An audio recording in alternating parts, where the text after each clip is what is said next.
Olá, meus amigos, tudo bem? Eu sou Paulo Portinho e hoje a gente vai tentar endereçar um dos problemas mais difíceis e mais antigos a respeito da existência de Deus, que é o problema do mal. Eu vou tentar mostrar para vocês aqui uma abordagem razoavelmente diferente do problema. Eu vou responder a seguinte questão: um Deus onipresente, onipotente e onisciente poderia ser também onibenevolente, ou seja, todo bom, inteiramente bom?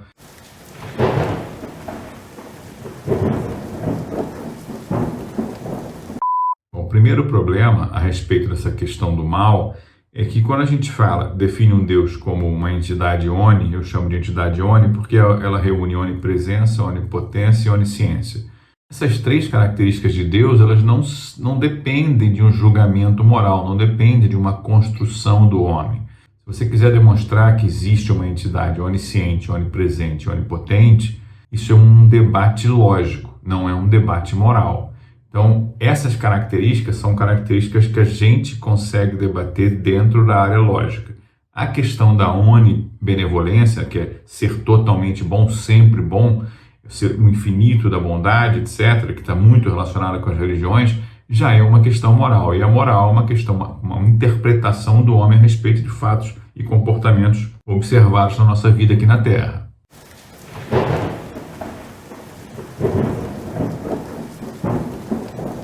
Esse problema da onibenevolência de Deus, ele está associado com um outro problema filosófico, que é a questão da objetividade da moral, a objetividade da bondade. Existir um bem objetivo significa que esse bem não depende da subjetividade, ou seja, não depende do sujeito, não depende do contexto, não depende da nossa variação. E isso é um problema de 2.500 anos que também não tem solução. Por que ele é um problema até mais difícil do que solucionar a questão de Deus?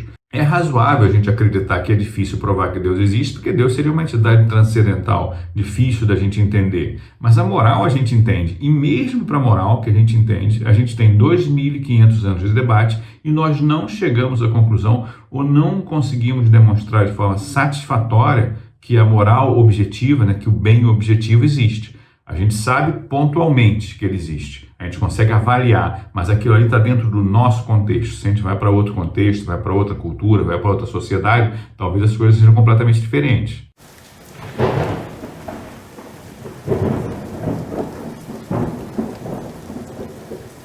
E por que os debates entre ateus e apologistas acabam sempre caindo nessa questão do problema do mal? Deus quase sempre foi um problema, uma questão religiosa. Foi trazido até nós, apesar da gente, antes da religião formal, a gente ter um relacionamento com o mistério, com a criação, etc. Isso foi organizado pelas religiões que têm, historicamente, organizado leis naturais em termos de códigos escritos. Então a visão que a gente tem, que o católico tem, que o apologista tem de Deus, é uma visão atrelada à religião. E na religião, pelo menos na religião católica, que eu conheço um pouco melhor, evidentemente existe essa proposta de que Deus é só bondade, só misericórdia, etc. Eu já vi uns 150 debates entre ateus e apologistas, os melhores, estão todos disponíveis no YouTube. Uma coisa que a gente percebe é que o apologista ele nunca abandona a religião.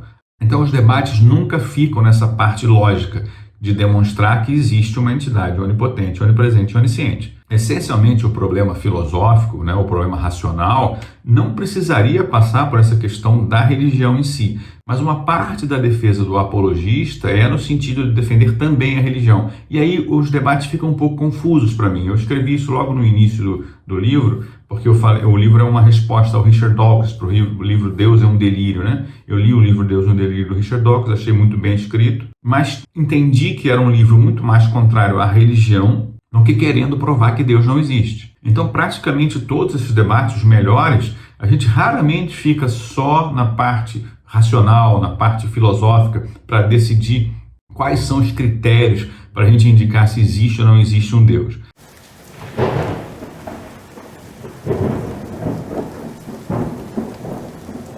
O que eu esperaria ver num debate como esse é o seguinte: a gente consegue conceber a existência de uma entidade onipotente, onipresente e onisciente? Isso é possível de conceber? Logicamente a gente consegue conceber. Eu dei várias propostas no livro, inclusive para enfrentar aquela história do Deus não consegue carregar uma pedra que ele mesmo criou, etc. Isso é bobagem, isso é relacionado com paradoxos da linguagem. Eu expliquei super bem no livro, posso voltar em outro vídeo. Mas a questão é, a gente precisa identificar, essa entidade existe? É possível conceber que exista uma entidade como essa? Se é possível, como ela seria? Como ela se comporta? Ela poderia ser confundida com Deus? Aí quando eu falo confundida com Deus, significa que ela teria todos os atributos que se espera de um Deus onipotente, onipresente, onisciente? A proposta do livro é trabalhar isso, né? Trabalhar essa questão. Quando você vai para a onibenevolência, a coisa fica completamente diferente.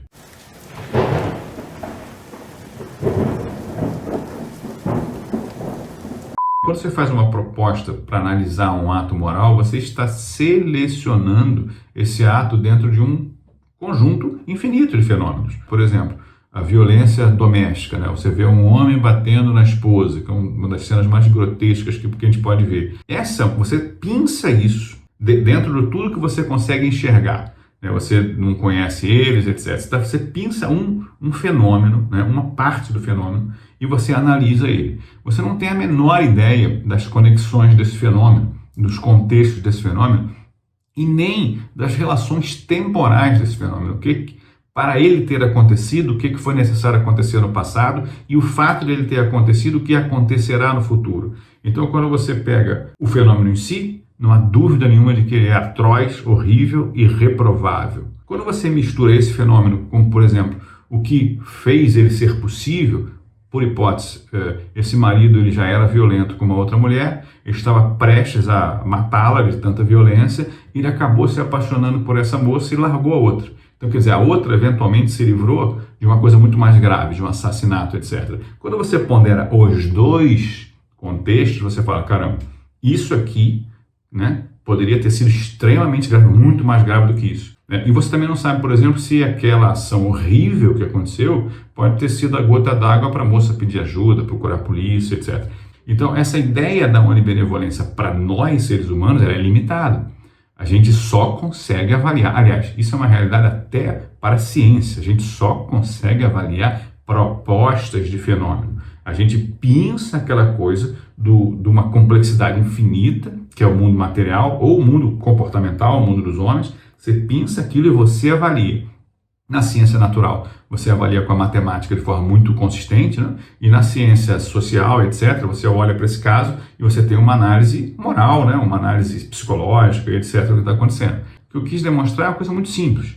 Eu quis demonstrar que a onibenevolência, ou seja, saber os efeitos de todo desse ato moral, não está nem um pouco disponível para nós e não estará. Então, quando você coloca como um ato pensado, você julga. Quando você coloca como um ato pensado e confronta com o que poderia ter sido se ele não tivesse acontecido, você fala, opa, já complica. E com o que poderia ter sido no futuro, se esse ato não tivesse acontecido, aí as coisas complicam. Eu vou pedir permissão aqui para vocês, pessoal, para ler um trechinho do livro, porque o livro está muito mais bem organizado do que a gente consegue colocar num vídeo. O trio de características de Deus não pode ser parcial, ele deve ser pleno. Tudo saber, tudo poder, estar em todos os lugares, não deixe espaço para parcialidade, reducionismo e mecanicismo. Quando falamos de outras características como bondade ou justiça, estamos sendo parciais e submetendo a análise ao entendimento que cada um tem do que seria bondade, maldade, justiça e injustiça. Podemos perguntar de outra forma ao cientista: se for possível conceber a existência de alguma entidade sobre a qual se possa atribuir essas três características, o que a diferenciaria de Deus? As três características são onipotência, onipresença e onisciência. Colocando ainda de outra forma, poderia existir uma entidade onipotente, onipresente e onisciente que não seja Deus? Um cientista que pretende, de fato, questionar a existência de Deus deveria estar fazendo perguntas semelhantes às que propus. Se o objetivo for atacar uma visão parcial de Deus, aí realmente o foco fica voltado para a ação das religiões, das pessoas, etc. Não há nada mais poderoso do que poder tudo, nada mais consciente do que saber tudo e nada mais presente do que estar em todos os lugares. Vale ressaltar que, ao utilizar a palavra entidade, não a estou tratando como um elemento isolável e objetivo da realidade, mas como pleno participante e formador dela mesma. Lembram quando tratamos da influência gravitacional da Terra na Lua e vice-versa? Pois é, mostramos que, em termos de realidade, não de modelo, é obtuso pensar que há uma ordem real de causa e efeito. Terra causaria a órbita da Lua, pois é razoavelmente óbvio que ambas são causa e efeito de suas respectivas órbitas. A ordem causal e a escolha do referencial são apenas ferramentas intelectuais limitadas à utilidade dos modelos para os quais fazem sentido. Entidade aqui é causa e efeito sem ordem, sem reducionismo, sem lapso temporal. Parece inequívoco que, se acreditarmos na existência de uma entidade que reúne essas três características plenas, não poderemos diferenciar essa crença da crença em Deus. O leitor poderia objetar, argumentando que, para ser Deus, teria de agregar outras características, como a bondade e a justiça. É uma objeção aparentemente válida, mas inconsistente. Vejamos. Em nossas discussões sobre os muitos preconceitos da humanidade, verificamos que a bondade, enquanto conceito absoluto, não existe e não pode existir. A existência da bondade precisa do contraponto da maldade, pois ambas são definidas como entidades antípodas lógicas e racionais. Lembra do exemplo do carioca? Carioca é aquele que nasceu na cidade do Rio de Janeiro. Ao definirmos um carioca, automaticamente definimos um não carioca. Se definimos algo, definimos também um não algo. É característica intrínseca da própria linguagem. A definição da bondade, inequivocamente, pressupõe a existência de uma não bondade. Seria tudo aquilo que não é bondade. Isso tudo é parcial, avaliativo, interpretativo, reducionista. Está na limitação da própria linguagem. É diferente do caso da onisciência, por exemplo. Saber tudo não precisa de contraponto para se definir. Ainda que se diga que possam existir dois conceitos antagônicos, saber tudo e ser completamente ignorante, quem é onisciente sabe, inclusive, que não há nada para saber fora daquilo que está em seu campo de conhecimento. O mesmo não ocorre com o dualismo parcial de bondade e justiça. Isso aqui talvez pareça muito simples, muito jogado para as pessoas que não estão acostumadas com filosofia, etc.